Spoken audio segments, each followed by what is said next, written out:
దేవుడు దేవుడు ఎంత డిసిప్లిన్ వాడో తెలుసా? ఆయన మాట డిసిప్లిన్, ఆయన ఆలోచనలో డిసిప్లిన్, ఆయన ఆలోచన విధానంలో డిసిప్లిన్, ఆయన ఆజ్ఞలో కూడా డిసిప్లిన్. దేవుడు మాట ఎలాంటిదో తెలుసా?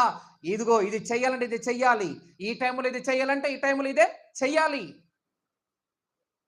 నేను వేరొక అగ్ని తీసుకొస్తాను, కిరసనాల మీద ఉండి తీసుకొస్తాను, కట్టెల మీద ఉండి తీసుకొస్తానంటే ఒప్పుకోడు. దేవుడు కిరసనాల మీద ఉండి తీసుకున్నామంటే కిరసనాల మీద ఉండి తీసుకుపోవాలా. కట్టెల మీద ఉండమన్నప్పుడు కట్టెల మీదనే ఉండాలా.